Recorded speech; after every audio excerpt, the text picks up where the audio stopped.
할렐루야. 오늘은 고린도후서 1장 고린도후서 1장 4절에서 7절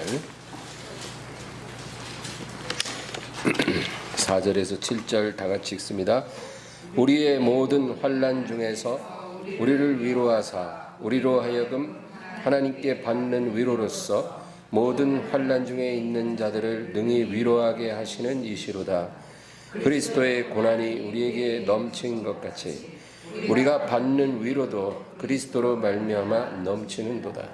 우리가 환난 당하는 것도 너희가 위로와 구원을 받게 하려는 것이요 우리가 위로를 받는 것도 너희가 위로를 받게 하려는 것이니 이 위로가 너희 속에 역사하여 우리가 받는 것 같은 고난을 너희도 견디게 하느니라. 너희를 향한 우리의 소망이 견고함은 너희가 고난에 참여하는 자가 된 것 같이 위로에도 그러할 줄을 알미라. 아멘. 할렐루야. 이 세상 살아가는 모든 사람은 고난을 겪습니다. 이 세상에 태어난 이상 고난을 겪고 고통을 당하는 것은 피할 수 없는 숙명입니다. 태어나서 죽을 때까지 고난을 겪지 않고 살 수 있는 사람은 없다는 말이죠. 믿지 않는 자들도 그들의 죄로 인해 고난을 당합니다. 그래서 그것이 다 죄의 열매라는 거예요. 하나님을 거역하는 사람들은 그 죄의 열매로 고난을 당하는 것입니다. 그들이 고난을 당할 때 그것이 하나님의 엄중한 경고라는 거예요. 돌아오라. 근데 그것은 아주 엄중한 경고예요. 이 경고를 너희가 무시하면 장래에는 돌이킬 수 없는 하나님의 진노를 받게 되리라. 이제 그 경고를 하시는 겁니다. 그리고 믿지만 온전하지 않은 성도들이 있어요. 육에 속한 자, 어린아이들. 이런 성도들은 그들의 어리석음으로 인해서 고난을 당합니다. 그들은 너무나 자기 어리석음으로 인해 자주 그리고 쉽게 실족합니다. 그래서 자신의 고난을 자신이 자초하는 거죠. 그것은 하나님이 자녀를 징계하는 채찍입니다. 우리가 깨달을 때까지, 변화될 때까지 하나님이 우리를 채찍질 하시는 거예요. 그래서 우리 스스로가 자주 고난을 불러들이고 그리고 실족하는 것입니다. 또한 믿음이 견고하고 성숙한 사람도 고난을 당합니다. 그는 그가 가진 고난, 그 믿음으로 인해서 시험을 당하고 환난을 통과하는 것입니다. 여러분, 그러니까 고난은 다 당해요. 근데 고난을 당하는 그 원인이 다른 거예요. 그리고 그 의미가 다를 뿐이지 결과적으로는 다 똑같이 고난을 당한다는 것입니다. 상류층은 상류층대로, 중산층은 중산층대로, 또 빈민층은 빈민층대로 다 고난을 당해요. 빈민층에 있는 사람은 내가 중산층만 되면 안 당할 것 같아. 아니에요. 중산층 되면 또 그때 그 고난이 또 와요. 내가 상류층에 올라가면 안 당하리라. 천만에요. 상류층이 돼도 고난을 당합니다. 그래서 우리가 이런 허탄한 생각을 가지고 내 신분을 업그레이드 시키면 고난을 당치 않을 수 있지 않을까. 그것은 천부당 만부당한 생각이에요. 지금보다 좀 넓은 집에 살고 또 수입이 좀 많아지고 좀 더 내 재산이 늘어나면 뭔가 지금처럼은 아니지 않을까.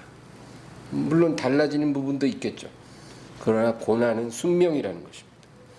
여러분, 우리나라 전직 대통령 지금 2명이나 감옥 가 있잖아요. 5년마다 대통령 선거하면 온 나라가 난리법석이에요. 개나 소나 다 저기 뭐야 대통령 하겠다고, 그쵸? 예. 누가 지금 대통령 그 나오겠다고 하는지 하도 많아서 이제 이름도 모를 정도예요. 5년마다 그 불나방처럼 뭐 조금만 난 놈이다 싶으면 그냥 다 대통령 하겠다는 거예요. 그런데 하면 뭐예요? 지금 둘이나 감옥 들어가 있어요. 대한민국 최고의 재벌 오너가 지금 어딘냐면 감옥에 있어요.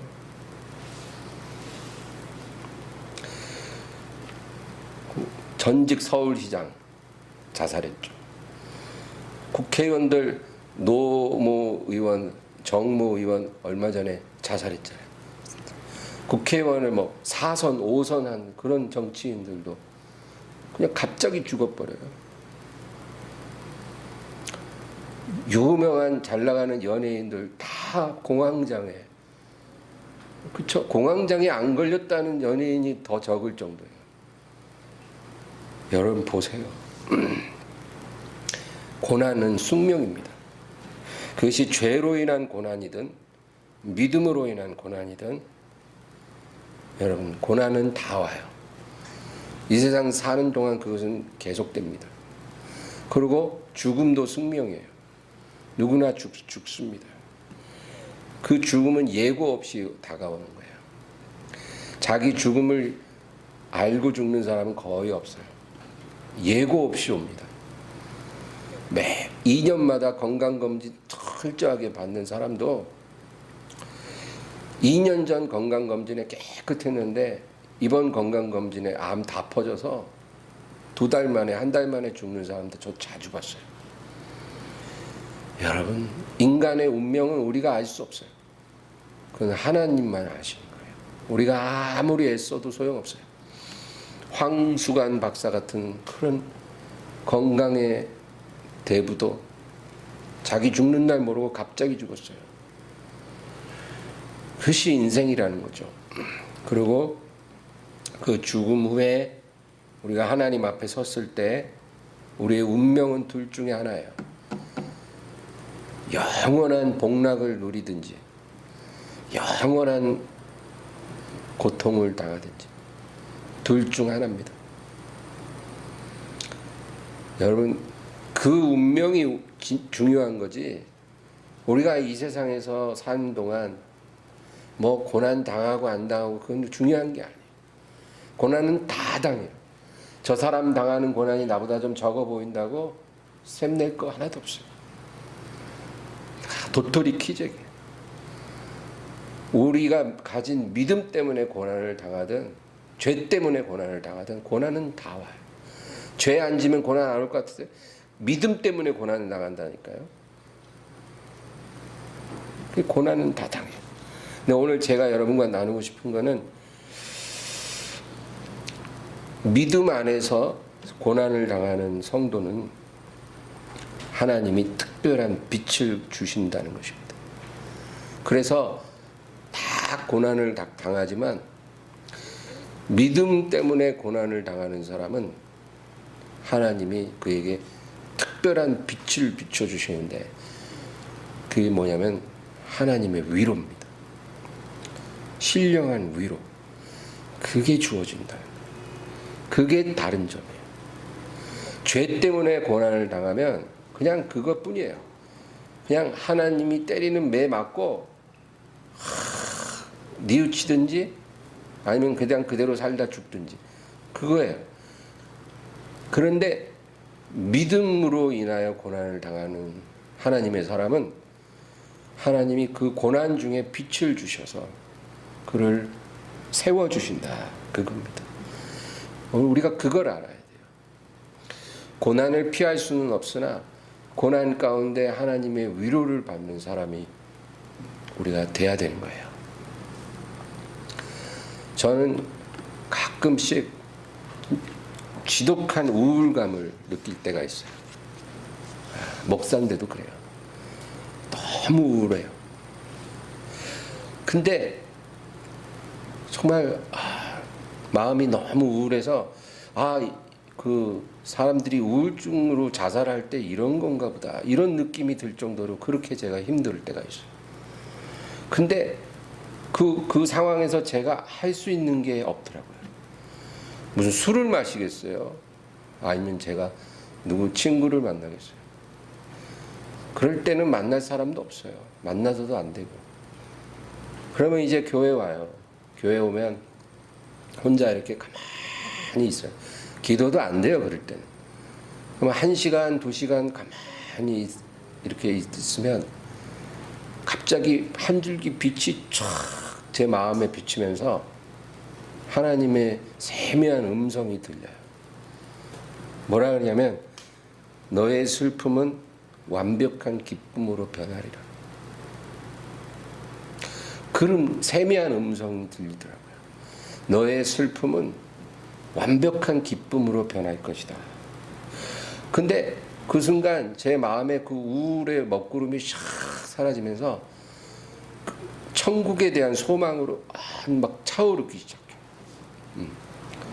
내 삶이 당장 뭐 어떻게 변하고 그런 거는 아니라 천국을 바라보는 마음이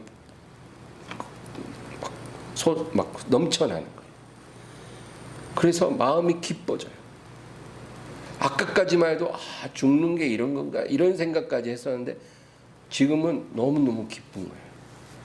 그래갖고 집에 가서 숙면을 착 취해요. 그리고 그 다음 날은 어제 내가 그렇게 우울했던 게 기억이 안 날 만큼 또 마음이 편안. 그게 무엇일까요? 하나님 없이 사는 죄인들에게는 이런 거 없어요. 그들은 우울할 때 술 마셔요. 친구들 만나요. 오락거리를 찾아요. 근데 그걸 해결해 주지 못해요. 더 우울해지고 더 침체되고 그리고 더 영적으로 병들어가요. 그러나 하나님의 사람들은 하나님이 주시는 위로가 있다는 거예요. 이게 핵심이에요, 여러분. 고난이 없는데 위로가 필요할까요? 고난이 없으면 위로도 필요 없어요. 여러분, 예를 들어 교회 오는데 5분밖에 안 걸리는 사람하고 교회 한 번 오려면 2시간 걸리는 사람하고 교회 딱 와서 앉았을 때 하나님이 주시는 그 위로가 같을까요? 달라요. 똑같이 교회 와서 앉았는데 5분 걸려온 사람은 위로가 없어요. 그게 누굴까요? 저예요. 저는 집에서 여기까지 5분 걸려요. 그래서 저는 교회 하루에 아침 저녁 2번 오지만 교회 온 것 때문에 위로받은 적이 한 번도 없어요.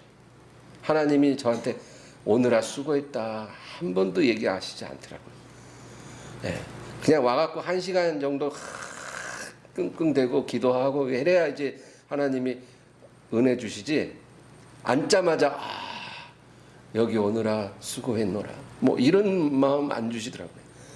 근데 여러분 2시간 걸려 교회 오세요. 들어오는 순간 하나님이 반겨주시고 자리에 딱 앉아 고개 딱 숙이면 벌써 잘 왔다 수고했다 그러시죠.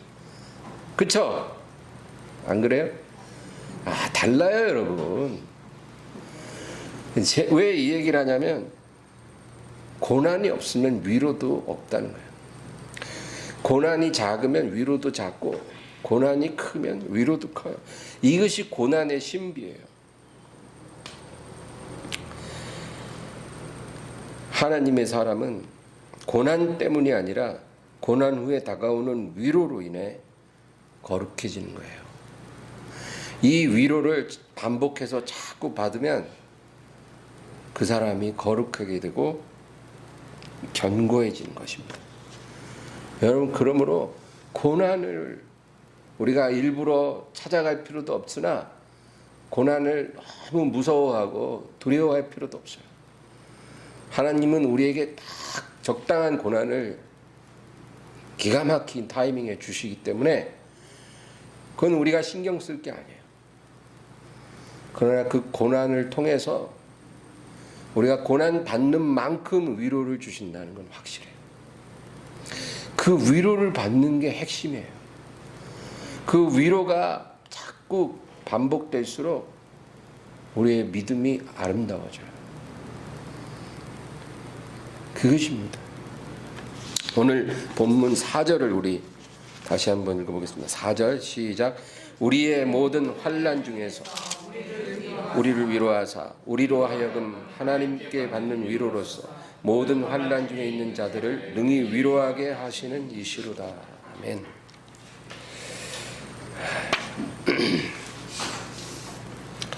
여러분, 우리가 받는 모든 환난 중에서 하나님이 주시는 그 위로로서 모든 환난 받는 자들을 우리로 위로하게 하신다.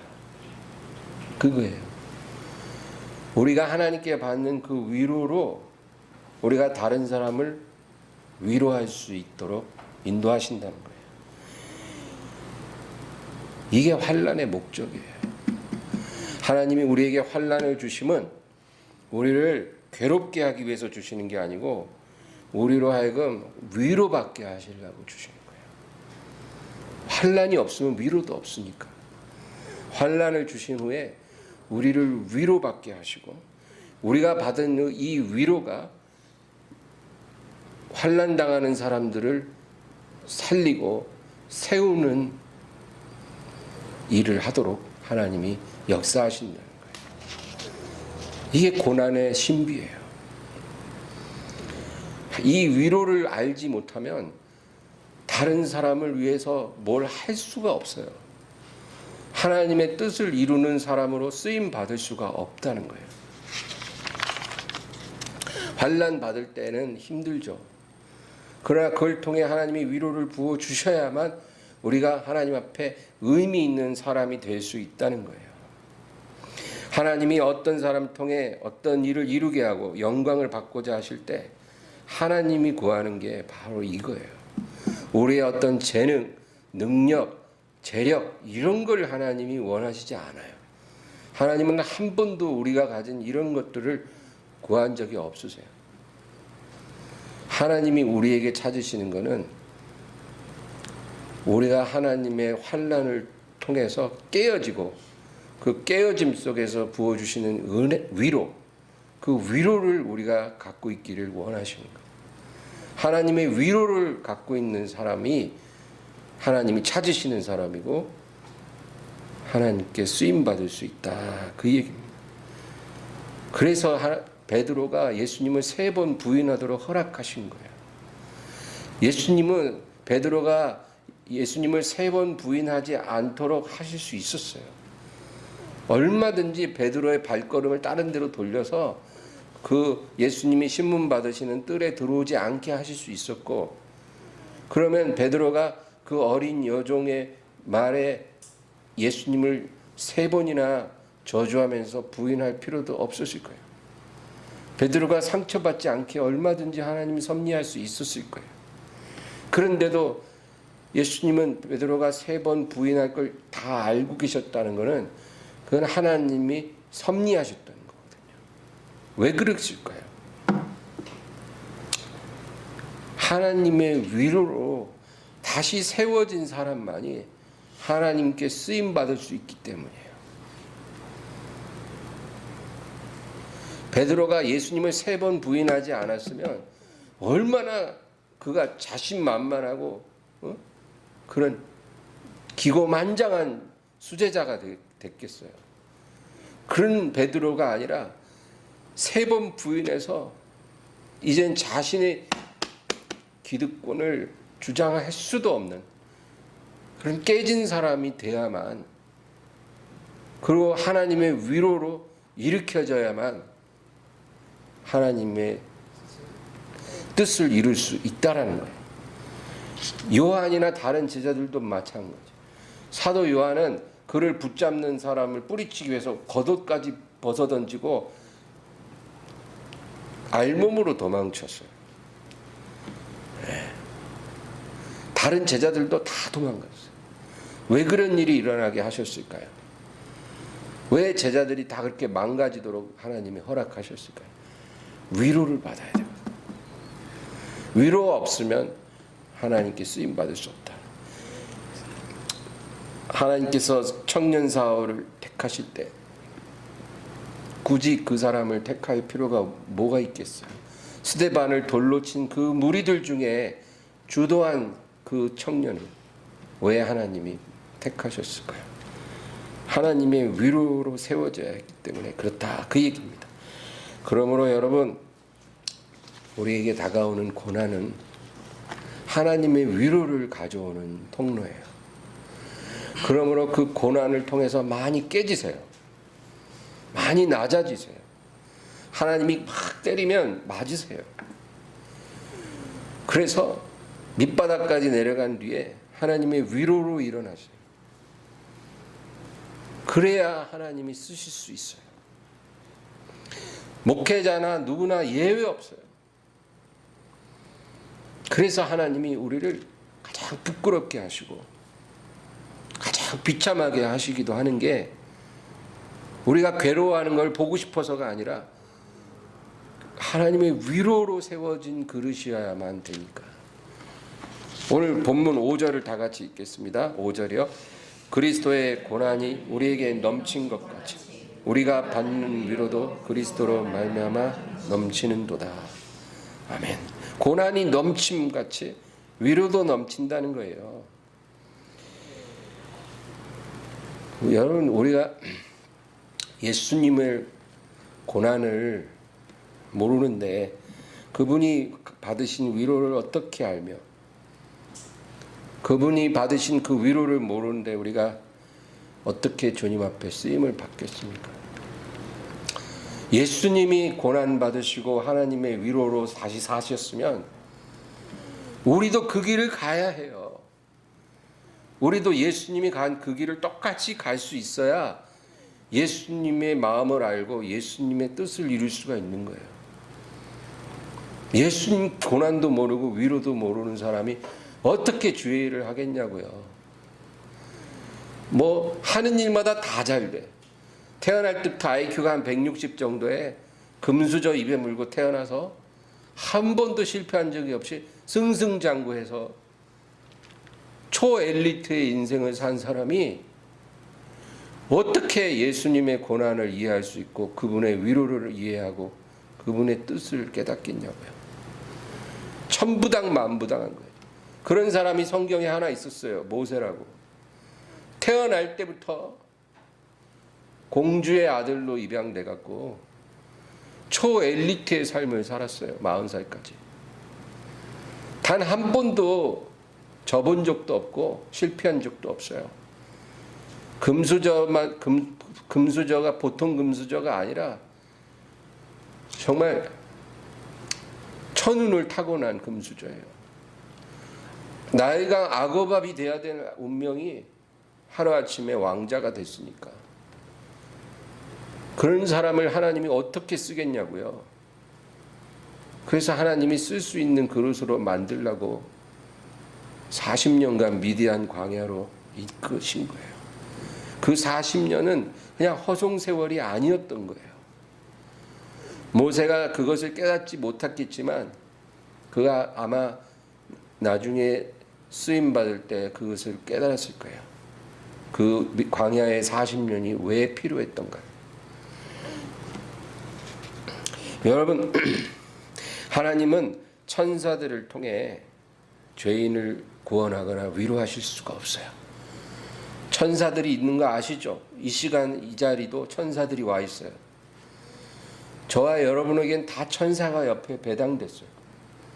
그 셀 수 없는 천사들은 능력이 엄청나요. 얼마나 능력이 있는지 원수 귀신들이 우리 주변에 있어도 가까이 못 오는 거예요. 왜? 하나님이 보낸 천사들이 우리를 보호해 주기 때문에. 그런데 그렇게 능력 있는 천사들을 통해서 하나님이 죄인들을 구원하실 수가 없다는 거예요. 왜냐하면 천사들은 고난을 겪지 않았기 때문이에요. 천사들은 고난을 겪어본 적이 없어요. 그러니까 하나님의 위로를 받은 적도 없고, 그런 존재들은 고난당한 사람을 위로하고 살릴 수 있는 자격이 없어요. 이게 고난의 신비예요. 고난에 당하는 영혼을 살릴 수 있는 사람은 고난당한 사람이어야 해요. 그것이 하나님이 정한 룰이에요. 그래서 하나님은 죄인들을 살리기 위해 천사들을 쓰시지 못하는 거예요. 사람을 써야 되는 거예요. 근데 사람 가운데도 잘난 사람, 실패를 모르는 사람, 그런 평온한 인생만 살아온 사람, 이런 사람들은 하나님이 쓰실 수가 없는 거예요. 그들은 고난도 모르고 위로도 모르니까 하나님이 쓸 수 없어요. 세상에서는 굉장히 유명하고 인정받는 인물일지라도 하나님 앞에서는 무익한 존재일 뿐이에요. 그러면 하나님이 찾으시는 일꾼은 어떤 사람이에요? 마른 땅에서 나온 줄기같이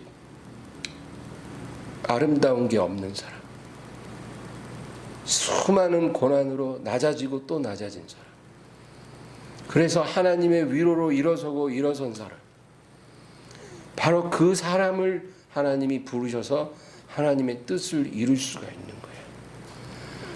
그러면 여러분, 우리의 삶에 내가 이제까지 그렇게 하나님을 열심히 따랐는데도 내가 원하는 대로 삶이 이루어지지 않고 늘 어려움 당하고 이 알 수 없는 고난으로 억울함 속에서 눈물 흘리며 살아왔던 내 인생이 그 이유를 우리가 깨달을 수가 있는 거예요.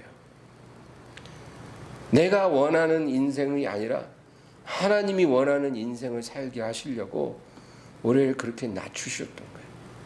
하나님의 뜻을 이루는 도구로 쓰시려고 하나님이 우리를 그렇게 괴롭게 하셨던 거예요. 그래서 우리가 하나님의 위로로 견고하게 세워지는 사람이 되어야 되는 것입니다.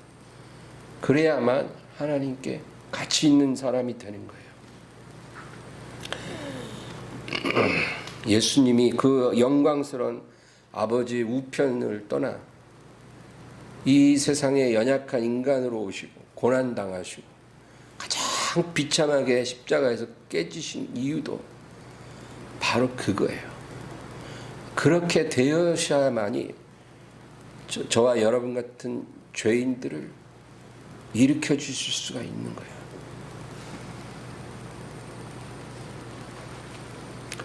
예수님이 우리의 구원자가 되고 우리의 목자가 되고 우리의 왕이 되시라고 하는데 그게 그냥 그렇게 쉽게 되는 게 아니라 이 세상에 내려오셔서 그 고난을 다 겪으시고 십자가에서 깨지셔야만 가능했던 거예요. 그렇기 때문에 예수님은 우리의 친구가 될 수 있고 우리의 신랑이 될 수 있고 우리의 왕이 되실 수가 있는 거예요.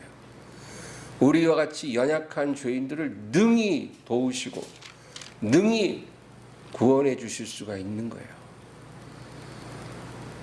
내가 너무 외롭고 힘들 때 주님 내 손을 꼭 잡고 가소서 우리가 부르짖을 때 주님 그 손 딱 내밀어 주시고 그 못자국 난 그 손을 딱 내밀어서 우리를 딱 잡아주시고 이끌어 주실 수 있는 자격이 능히 계신 거예요. 그렇기 때문에 우리가 이 예수님을 깨달았다면 주의 이름으로 잘 먹고 잘 살게 하옵소서, 주의 이름으로 고난 없이 평탄하게 살고 이 세상에서 행복 최대한 많이 누리다가 천국 들어가게 하소서, 이런 철부지 같은 기도는 안 할 수가 있을 거라는 거예요. 그런 철부지 믿음은 성경적인 믿음도 아니고 하나님이 기뻐하는 믿음도 아니고 예수님이 원하시는 믿음도 아니에요. 정말로 우리나라에 이 많은 성도들 중에 이런 철부지 믿음으로 사는 사람들이 너무나 많다는 겁니다. 이런 예수님을 통해 구원을 받았으면 주님, 저도 주님을 알게 하시고 주님이 가신 그 길 저도 갈 수 있게 도와주세요. 주님께서 그 고난 가운데 아버지의 위로로 일어서신 것처럼 저도 나의 주어진 고난 속에서 주님의 위로로 일어서게 하시고 부활하게 하시고 다시 태어나게 하소서. 그래서 나와 같이 고난당하는 사람들을 구원하는 도구로 사용해 주시옵소서. 이런 기도를 드리면 진짜 그게 성경적인 하나님이 기뻐하시는 그런 기도가 된다는 것입니다. 오늘 본문 6절, 7절 읽고 마치겠습니다. 6절, 7절. 우리가 환난 당하는 것도 너희가 위로와 구원을 받게 하려는 것이요 우리가 위로를 받는 것도 너희가 위로를 받게 하려는 것이니 이 위로가 너희 속에 역사하여 우리가 받는 것 같은 고난을 너희도 견디게 하느니라. 너희를 위한 우리의 소망이 견고하며 너희가 고난에 참여하는 자가 된 것 같이 위로에도 그러할 줄을 알미라. 아멘. 지금 이 말씀이 뭐냐면 예수님이 고난을 통해서 하나님의 위로로 일어서신 것처럼 우리 사도들도 그 길을 간다는 거예요. 근데 우리를 통해서 구원에 이른 너희도 바로 이러한 고난을 통해 주시는 위로가 넘쳐서 하나님께 영광이 되기를 원하노라. 그 얘기입니다.